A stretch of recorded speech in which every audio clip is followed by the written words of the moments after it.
All right, so just quick disclosure, I had planned to view my notes during this presentation, which I cannot do now. So I'm going to wing it just a little bit, but I'm happy to be here. So this is my first ElixirConf talk after showing up at ElixirConf for the first time last year in Austin, so that was a lot of fun. So I'm thrilled to be here, thrilled to see a lot of faces and people I've met over the past year. It's been a wild, very fun year. And I'm also excited to talk to you today about eliminating passwords with WebAuthn and LiveView. So first, quick introduction. My name is Owen Bickford. You might have heard of me. So I'm a full-stack software developer at SmartLogic. I'm an Elixir evangelist, so I could talk to anybody about Elixir any day, all day. I really love building real-time applications, real-time interactions, and that kind of thing. So if you've heard about my side project, it's heavily LiveView oriented. I'm a web security enthusiast, but as of today, with this talk, I will officially be a web security expert. So ask me all the questions, I will know all the answers at the finish of this talk. And also, Sunday, wherever she is, will tell you I'm a proficient pun peddler. So yeah, ask the SmartLogic folks. All right, today I want to have a little bit of audience participation. So this is going to be a little bit different from usual. I'm going to ask yes or no questions on the next slide. And if you want to say yes, clap. All right? If the answer is no, then just don't clap. So does everyone understand? Wow, that worked way better than I thought it was going to work. So, all right. So let's talk about pwnage. Do I need to explain what it means to be pwned to this room? Yes? Okay, all right. So to be pwned means that your account credentials have been compromised in some way. Some hacker downloaded a database from some service that you've signed up to, and now your password's out there floating around the internet. So the first question is, have you ever been pwned? All right, well, anyone who didn't clap, you have also been pwned. Sorry to tell you. Have any of your applications been pwned? Oh, I'm sorry. Ouch. I'll buy you a drink later. Have you ever implemented basic authentication passwords? Yeah, okay, so everybody. Have you ever implemented WebAuthn in any form? Yes. All right, now we're friends. And all right, is this your first time hearing about either WebAuthn or passwordless authentication? All right, so now I got a baseline of who we're talking to today. And I'll introduce you to WebAuthn if you've never heard of it before, or if you just want a quick refresher. It's kind of an abbreviation of the Web Authentication API. This is an API that comes along with the browser, so it's supported in all the modern browsers, which does not include Internet Explorer. Rest in peace. It's built around public key cryptography. So what this means is there's a public and private pair of keys that get combined to generate a signature. We'll get into more detail in a minute. But the nice thing about WebAuthn for us as developers is it's resistant to phishing attacks. It's backed by a hardware security module, and it's scoped to a single origin. So a credential with WebAuthn is only valid, it can only possibly be used with the site where it was originated from. These days, it's most commonly implemented as multi-factor authentication, so you're typically adding WebAuthn to like a username and password type of basic authentication setup. But I'm here to tell you today that in the very near future, you can start to replace passwords entirely with some caveats. And the reason I'm saying that is we have a new technology, kind of an evolution of WebAuthn called passkeys. So this is a crucial piece where you can manage your credentials across devices so you don't have to register each and every device to your online account. It's currently supported in Android through Smart Lock, is what I'm told, because I don't have an Android device. But it's coming soon to iOS. I think it may have already been rolling out to iOS and macOS. And last month, July, 1Password had a blog post that they're part of the FIDO Alliance, so they are building 1Password support for WebAuthn and passkeys directly in 1Password, which will be really cool. So I need a drum roll, so can we get a drum roll? Today I am here to introduce a new Hex package called WebAuthn Live Component. So this is going to be a Phoenix Live Component. It's a little bit of a work in progress. It's early alpha, I would call it. But it's a live component implementation of WebAuthn. So it comes along with some JavaScript hooks for registration and authentication and for token management. Very, very alpha. So I'm looking for a lot of feedback. We'll be happy to talk to you outside after this talk about that. But it is publicly available on HexPM today. I hit publish as soon as I rolled out of bed this morning. So yeah, we'll be collecting feedback as people use it. And this is what you'll see. So if you just search Hex, this is the name of the package. And as you can see, there's 0 downloads because it was released today. All right. So now I am pleased to bring you a demo, which was not going to crash and burn. If I can find it.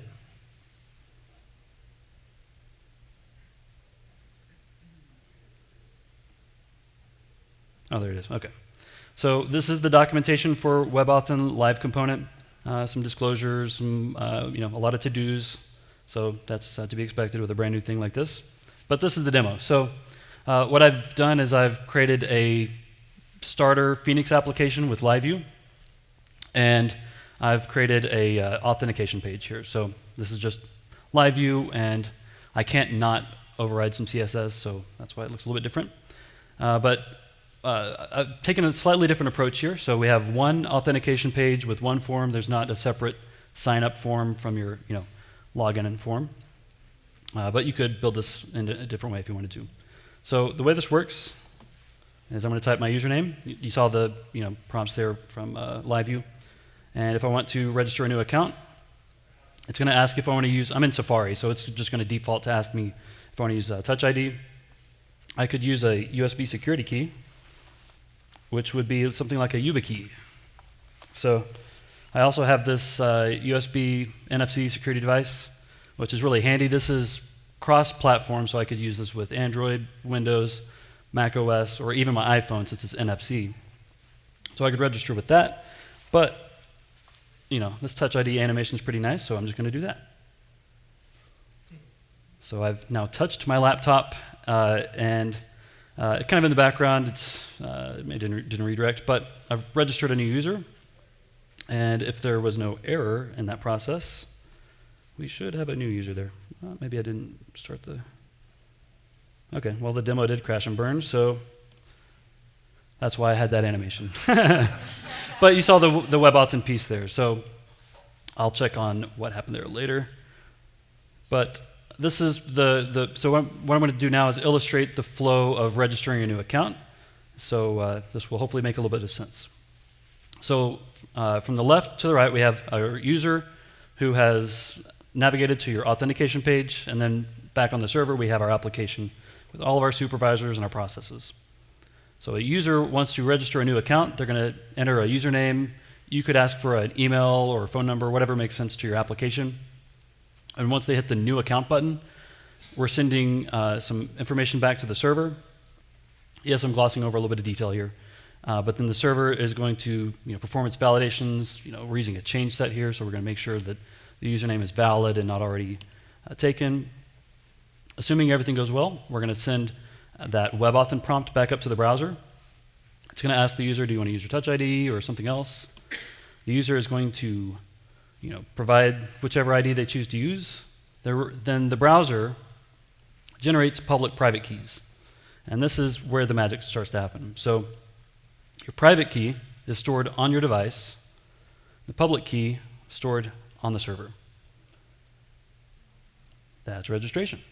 So now you've got, your user has an account, and they want to come back, sign into that account, so they can talk to people or do whatever they do in your application. So same app, same user, and they're back. So again, they just put in their username, they hit the sign-in button instead of the login button, or the sign-up button, and we search for the user. If we find the user, everything's valid, then we send a challenge back up to the browser. The user toggles the WebAuthn through that prompt. We send an attestation back to the server, and then the user is signed in, essentially. So I've mentioned public key cryptography here, and I'll kind of give you a more official, a little bit more detailed explanation. So first of all, public key cryptography uses the concept of a key pair. So that's the public key that is stored with the user, and then the public key which is shared with the server. So these keys, if you ever actually look at the keys, they're just long random numbers, and they're used to kind of combine these keys to generate some signatures.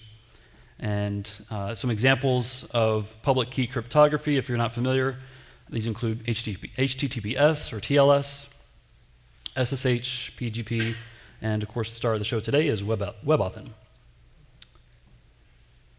So I'll quickly run through some terms. Some of these I defined myself, some of these I copied and pasted from the internet. So first of all, we have our authenticator. So our authenticator would be the USB key, or like the operating system's built-in support for authenticating and creating credentials. Then we have registration, which is creating new accounts. That's not a new term. Authentication, verifying an existing user's identity. And some of the new terms specifically for WebAuthn are, we have a challenge. So this is some cryptographically secure random bytes generated on the server. We use our fancy Erlang crypto module to generate that. And then we have an attestation, which is used to communicate between the browser and the server to validate future authentication requests. An assertion is a signature created by the authenticator to send back to the server so they can actually acknowledge that the user has signed in. And then the relying party has a couple of different meanings here, but at the high level, relying party is like your application or your business, but technically in the JavaScript and the modules, it's like the origin or like the URL of your site. Then we have our client, so that's the browser. At least in today's terms, we're talking about the browser, so Safari, Chrome, Edge. And on that note, if you're asking, can I actually use any of this today? The answer is yes. There's some caveats, and I'll get to those in a minute, but support for WebAuthn, the API, is globally around 93%. So you might take a look at your analytics and see, are your users on Internet Explorer? If so, then maybe you can't quite eliminate passwords yet. But yeah, as long as your users are using a decent browser, then you can start to at least experiment with WebAuthn. And if you're interested, you're going to start looking for pre-written solutions. So you would probably start with HexPM. And you'll find a few packages on HexPM if you're searching specifically for WebAuthn before today. So you'll see Wax. This is the package that I'm using under the hood for the live component. And then we have WebAuthn Lite, WebAuthn X. Those are, last I checked, early summer. Those were not as fully developed or documented as Wax. But it would be nice to see those more fully developed just so we have options. And then Cbor is kind of a support library for, at least for Wax. It's how you encrypt or pass raw binary data back and forth between the server and the browser.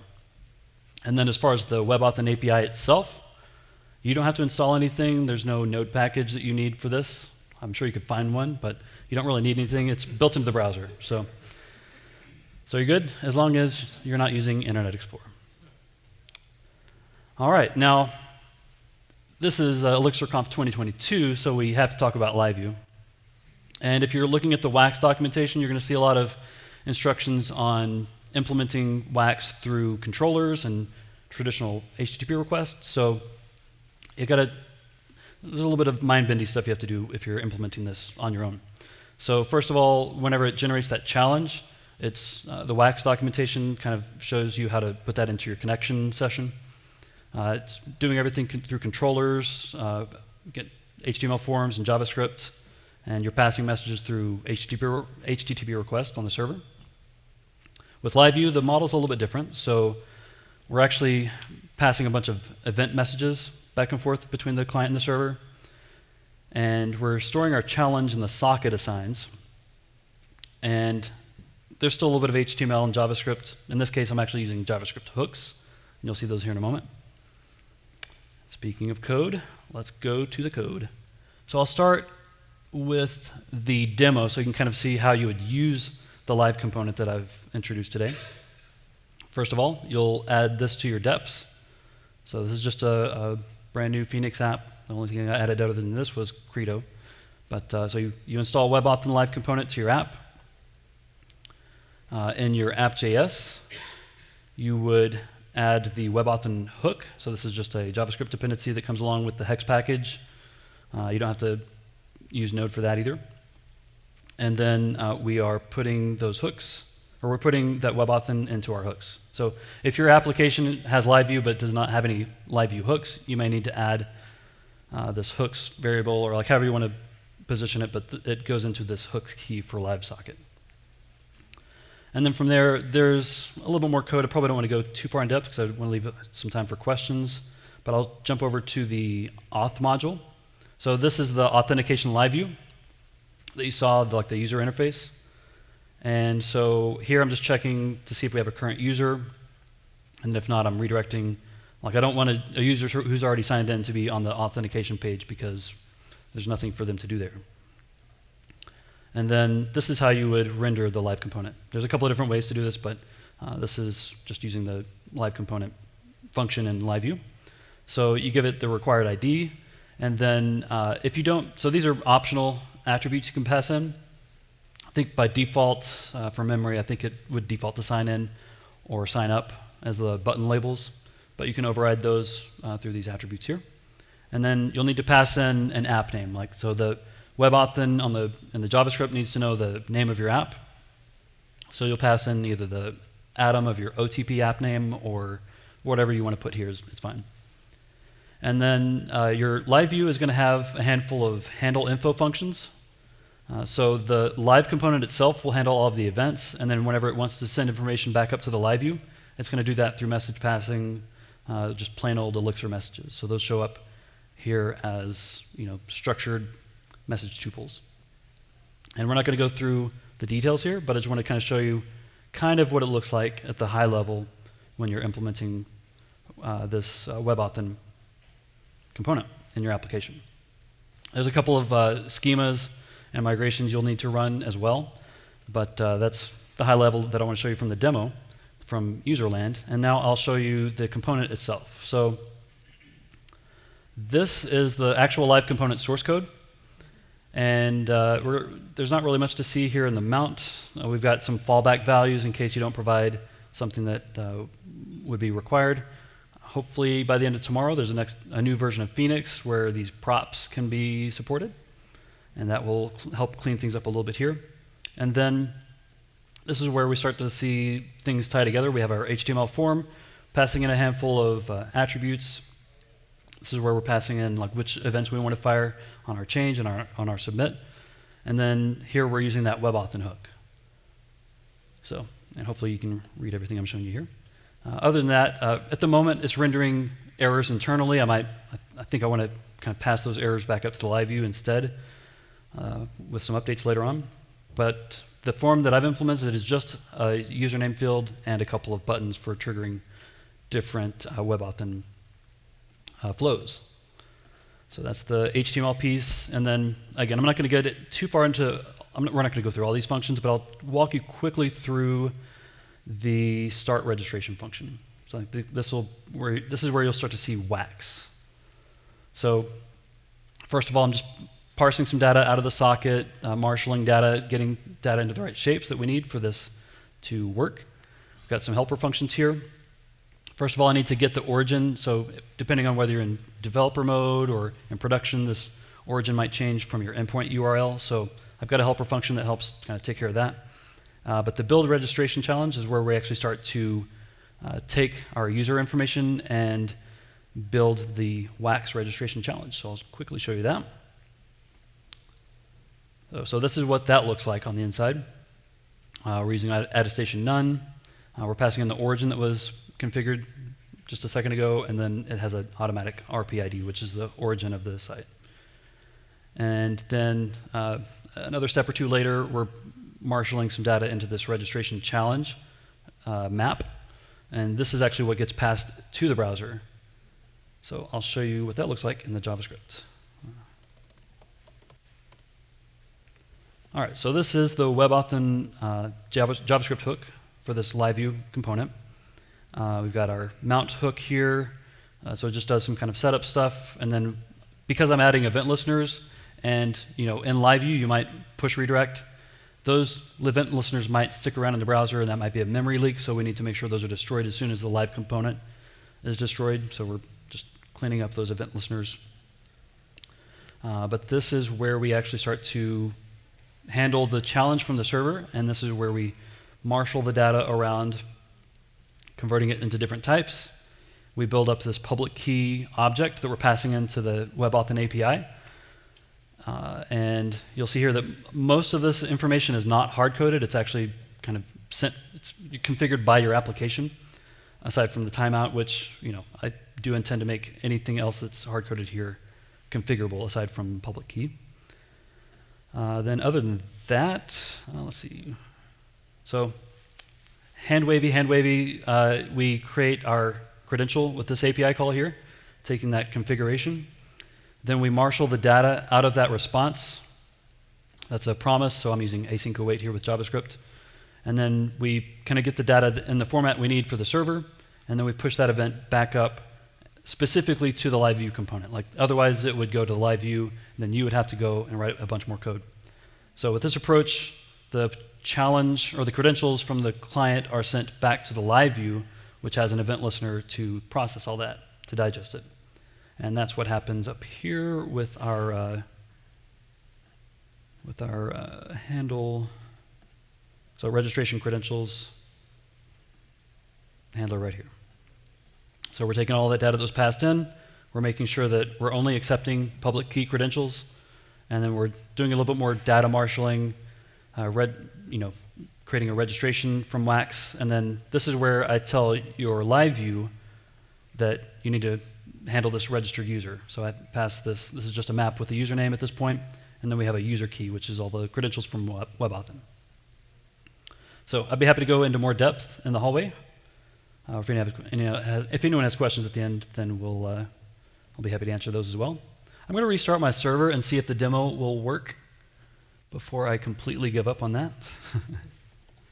So, 'cause I think I did some changes with the deps earlier.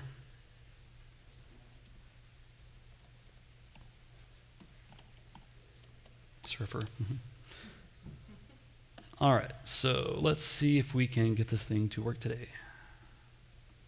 It's funny how it works the night before and then it just doesn't work the day of. Like, what happened? Okay, so again, I'm going to try to register myself as Owen because I'm not already registered there. Okay, so I'm going to hit new account. I'm going to use my Touch ID. Yay, it worked. Okay, so